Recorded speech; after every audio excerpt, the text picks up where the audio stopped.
السلام علیکم ورحمۃ اللہ وبرکاتہ۔ الحمد للہ رب العالمین وبہ استعین وصلی وسلم علی المبعوث رحمۃ للعالمین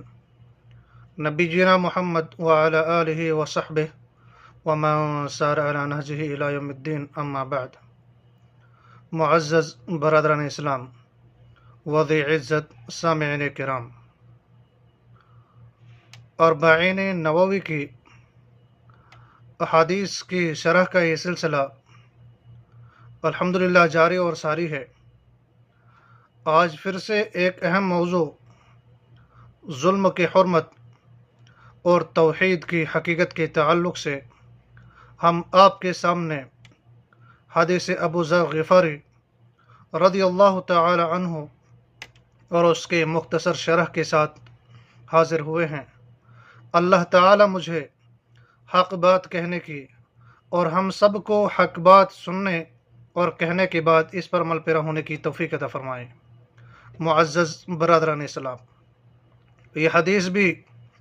انہی احادیث کا ایک اہم حصہ ہے کہ جس کے اندر شریعت اسلامیہ کے بہت سارے قواعد کو بیان کیا گیا ہے، اور اس حدیث کے اندر اللہ تعالی ظلم کی حرمت کو بیان کرتے ہیں اور ساتھ میں توحید کی حقیقت کو بیان کیا جا رہا ہے۔ حدیث کے راوی ابو ذر جندب ابن جنادہ الغفاری رضی اللہ تعالی عنہ ہے۔ وہ نبی کریم صلی اللہ علیہ وسلم سے روایت کرتے ہیں۔ آپ صلی اللہ علیہ وسلم رب العالمین سے روایت کرتے ہیں، اللہ تعالی نے فرمایا۔ تو معلوم ہوا کہ یہ حدیث قدسی ہے کہ محمد صلی اللہ علیہ وسلم اللہ تعالی سے روایت کرتے ہیں۔ اللہ تعالی نے فرمایا، یا عبادی، اے میرے بندو، انی حرمت الظلم علی نفسی، کہ میں نے ظلم کو اپنے نفس پر، اپنے آپ پر حرام کر دیا، وجعلتہ بینکم محرما، اور اس ظلم کو میں نے تمہارے درمیان بھی حرام کر دیا ہے، فلا تظالموا، اے لوگو تم بھی ایک دوسرے پر ظلم نہ کرو۔ یا عبادی، اے میرے بندو، کلکم ضال الا من ہدیتہ، تم میں سے ہر ایک گمراہ ہے سوائے اس کے کہ جسے میں ہدایت دے دوں۔ فرمایا، فاستہدونی اہدکم، بس تم مجھ سے ہدایت طلب کرو، میں ہی تمہیں ہدایت دوں گا۔ یا عبادی، اے میرے بندو، کلکم جائعون، تم میں سے ہر ایک بھوکا ہے، الا من اطعمتہ، سوائے اس کے کہ جسے میں کھانا کھلا دوں۔ فاستطعمونی اطعمکم، اے میرے بندو تم مجھے سے کھانا طلب کرو، میں تمہیں کھانا کھلا دوں گا۔ یا عبادی، اے میرے بندو، کلکم عارن الا من کسوتہ، تم میں سے ہر ایک ننگا ہے، برہنہ ہے،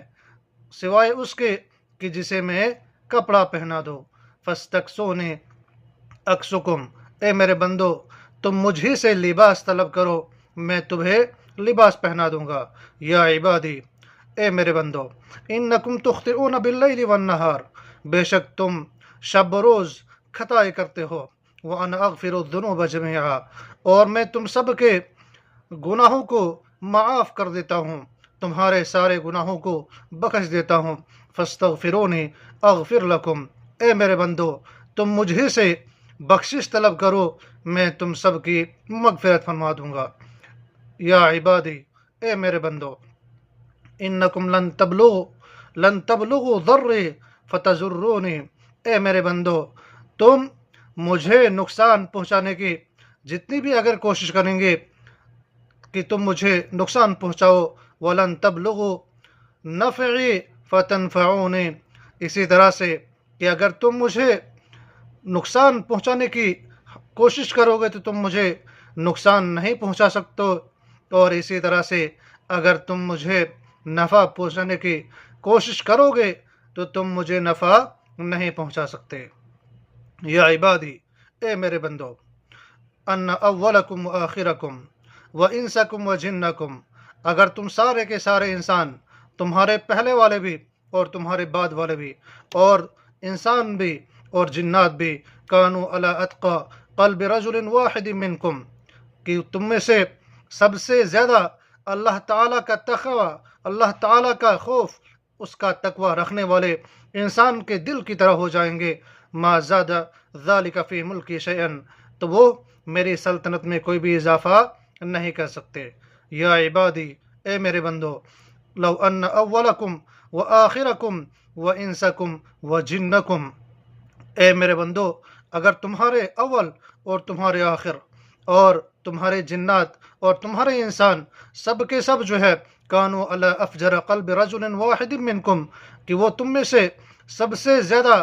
فاجر قسم کے انسان کے دل کی طرح ہو جائے، ما نکث ذالک فی ملکی شیئن، تو وہ میری سلطنت میں کوئی بھی نقصان نہیں کر سکتے۔ فرمایا یا عبادی، اے میرے بندو، لو ان اولکم و آخرکم، کہ اگر تمہارے اول اور تمہارے آخر جو ہے،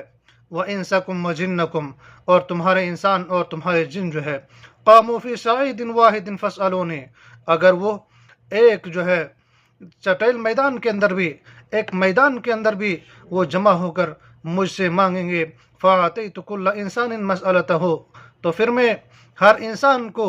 اس کا کیا ہوا سوال جو ہے عطا کر دوں گا، ما نقص ذلك ما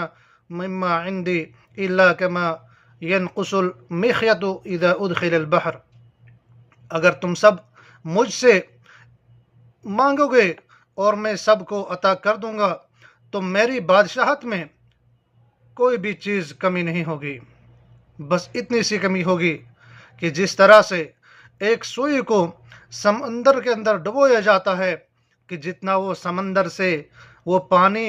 نقصان کرتی ہے، فرمایا بس اتنا ہی نقصان ہوگا اگر میں ہر بندے کو اس کا مانگا ہوا بھی عطا کر دوں گا۔ یا عبادی، اے میرے بندو، انما ہی اعمالکم احصیہا لکم، یہ تمہارے ہی اعمال ہے جنہیں میں شمار کر رہا ہوں، ثم وفیکم ایہا، اے میرے بندو، تمہارے اعمال جو تمہارے سامنے بیان کیے جا رہے ہیں، اگر تم جو ہے تم اس کا بدلہ اگر چاہتے ہو تو میں تمہیں اس کا بدلہ بھی دیتا ہوں۔ فرمایا پس جو بھلائی پائے، جو شخص بھی تم میں سے کوئی بھلائی پاتا ہے، اسے اگر کوئی خیر پہنچتی ہے تو وہ اللہ تعالیٰ کی تعریف کرے، ومن وجد غیر ذالک، اگر کسی شخص کو جو ہے کوئی برائی پہنچتی ہے، کوئی برائی پاتا ہے، فلا یلومن الا نفسہ، تو وہ اپنے نفس کے علاوہ کسی پر ملامت نہ کرے۔ رواہ مسلم، اس حدیث کو امام مسلم رحمۃ اللہ علیہ نے روایت کیا ہے۔ اس حدیث کے اندر اللہ تعالی ابن آدم کے اعمال کو گن رہا ہے کہ اگر تم سارے جن و انسان مل کر، تمہارے اول اور آخر سارے کے سارے مل کر اگر مجھے نقصان پہنچانے کی کوشش کریں گے تو مجھے ذرہ برابر نقصان نہیں پہنچا سکتے، اور اسی طرح سے اگر تم سب جنات اور انسان مل کر، تمہارے پہلے والے اور تمہارے بعد والے مل کر اگر مجھے کوئی نفع پہنچانے کی کوشش کریں گے تو مجھے نفع نہیں پہنچا سکتے، اور اللہ تعالیٰ کی رشد و ہدایت کے بنا پر، اللہ تعالیٰ کی ہدایت کی بنا پر کوئی ہدایت یافتہ نہیں ہو سکتا، اور ہر ایک تم میں سے بھوکا ہے، پیاسا ہے، سوائے اللہ جس کو کھلا اور پلا دے۔ تو اس حدیث کے اندر اللہ تعالیٰ نے ظلم کی حرمت اور توحید کی حقیقت کو بیان کیا ہے۔ یہ حدیث آپ کو میں نے پہلے بھی بتلایا کہ یہ حدیث قدسی ہے، کیونکہ اس حدیث کو رسول اللہ صلی اللہ علیہ وسلم اللہ تعالیٰ سے روایت کرتے ہیں، اور یہ بہت اہم اور عظمت والی حدیث بھی ہے۔ اللہ تعالیٰ نے فرمایا کہ میں نے اپنے نفس پر بھی اس ظلم کو حرام کر دیا ہے، کیونکہ وہ مکمل عدل و انصاف کرنے والی ذات ہے، اور اس کے عدل میں کسی بھی قسم کی کوئی کمی نہیں ہوتی۔ اللہ تعالیٰ نے قرآن مقدس کے اندر ارشاد فرمایا، ان اللہ لا یظلم مثقال ذرۃ، بے شک اللہ تعالیٰ ایک ذرہ برابر بھی ظلم نہیں کرتا ہے۔ اور اللہ تعالیٰ نے قرآن مقدس سورہ طٰہٰ آیت نمبر 112 کے اندر ارشاد فرمایا، ومن یعمل من الصالحات وهو مؤمن فلا يخاف ظلما ولا هضما، اور جو لوگ جو ہے، جو شخص نیک اعمال کرے اور ایماندار بھی ہو تو اسے بے انصافی کا کوئی بھی جو ہے کھٹکا ہوگا، نہ حق تلفی ہوگی، کیونکہ اللہ کی ذات جو ہے کسی پر کسی بھی قسم کا کوئی ظلم کرنے والی ذات نہیں ہے۔ اللہ تعالیٰ نے قدرت کے باوجود بندوں پر ظلم و زیادتی کو اپنے آپ پر حرام کر لیا ہے۔ یہ اللہ تعالیٰ کا نہایتی فضل و کرم اور احسان کی ایک عظیم دلیل ہے۔ اور ظلم کی دو قسمیں بیان کی گئی ہے، ایک یہ کہ بندہ خود اپنے نفس پر اپنے آپ پر ظلم کرے، اور وہ یہ کہ انسان شرک کا مرتکب ہو جائے، جو کہ سب سے بڑا ظلم ہے۔ اللہ تعالیٰ نے قرآن مقدس کے اندر ارشاد فرمایا، ان الشرک لظلم عظیم، بے شک شرک جو ہے سب سے بڑا گناہ ہے۔ یا گناہ صغیرہ یا کبیرہ کا ایک انسان ارتکاب کرتا ہے، اس کی وجہ سے انسان اپنے نفس پر ظلم کرتا ہے۔ اللہ تعالیٰ نے قرآن مقدس کے اندر ارشاد فرمایا، وَمَن يَتَعَدَّ حُدُودَ اللَّهِ فَقَدْ ظَلَمَ نَفْسَهُ، کہ جو شخص اللہ تعالیٰ کے حدود کو تجاوز کرتا ہے، ان سے جو ہے آگے بڑھ جاتا ہے، تو اس شخص نے اپنے نفس پر ظلم کیا۔ ظلم کی دوسری صورت یہ ہے کہ بندہ دوسرے پر ظلم و زیادتی کا شکار ہو جائے، اور یہ بھی حرام ہے اور بہت بڑا گناہ ہے۔ خود اپنے نفس پر یا دوسروں پر ظلم کرنا یہ بھی جو ہے گناہ ہے، اور بندوں پر باہم ظلم و زیادتی کرنا یہ اسلام کے اندر حرام قرار دیا گیا ہے۔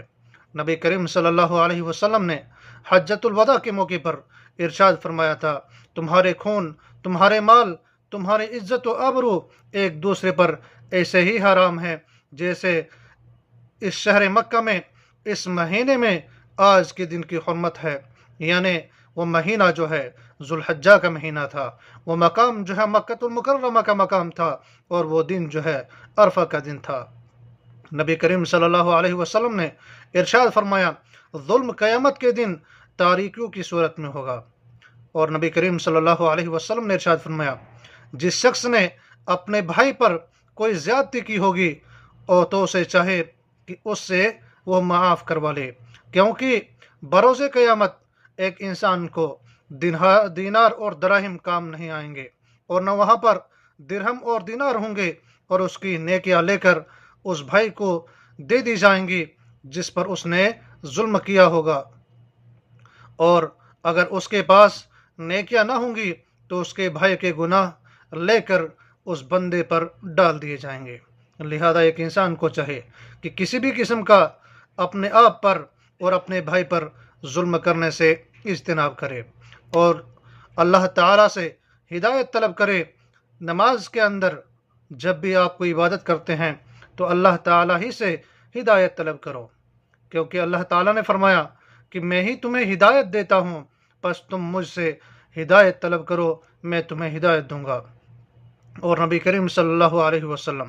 اکثر و بیشتر اللہ تعالیٰ سے اپنے لیے بھی ہدایت کی دعا کیا کرتے تھے۔ صحیح مسلم میں طارق رضی اللہ عنہ سے روایت ہے کہ جب کوئی شخص اسلام لاتا تو نبی کریم صلی اللہ علیہ وسلم اسے نماز کی تعلیم دیتے، پھر اسے ان الفاظ کے ساتھ دعا کرنے کا حکم دیتے، اللہم اغفر لی وارحمنی واہدنی وعافنی وارزقنی، اے میرے اللہ میری مغفرت فرما دے، مجھ پر رحم کا معاملہ فرما دے، اور مجھے ہدایت دے دے، مجھے عافیت دے دے، اور مجھے رزق عطا فرما۔ یہ حدیث اس بات کی ایک عظیم دلیل کی حیثیت رکھتی ہے کہ بندہ اپنے دین اور دنیا کی تمام ضرورتوں کا سوال اللہ ہی سے کرے۔ جو بھی اسے ضرورت ہے، چاہے اس کا تعلق دنیاوی معاملات سے ہے، چاہے اس کا تعلق دینی معاملات سے ہیں، ہر وقت ایک انسان کو چاہے کہ وہ اللہ تعالیٰ ہی سے سوال کرے۔ جیسے بندہ اللہ تعالیٰ سے ہی ہدایت اور مغفرت کا سوال کرتا ہے، ویسے ہی ایک بندہ اللہ تعالیٰ سے کھانے پینے اور پہننے کی چیزیں بھی اسی سے مانگے۔ ایک دوسرے حدیث کے اندر رسول اللہ صلی اللہ علیہ وسلم نے فرمایا، تم میں سے ہر کوئی اپنی ضرورت اپنے رب سے ہی مانگے، حتیٰ کہ جوتے کا تسمہ ٹوٹ جانے پر بھی وہ اسی سے مانگے۔ اور اللہ تعالیٰ رزاق ہے، جسے چاہے رزق کی فراوانی عطا کر دیتا ہے، جسے چاہے رزق کے اندر فراوانی عطا کرنے کے ساتھ ساتھ اس کے خزانے کی کنجیاں بھی عطا کرتا ہے۔ اللہ تعالیٰ نے قرآن مقدس کے اندر ارشاد فرمایا، فَابْتَغُوا عِندَ اللَّهِ الرِّزْقَ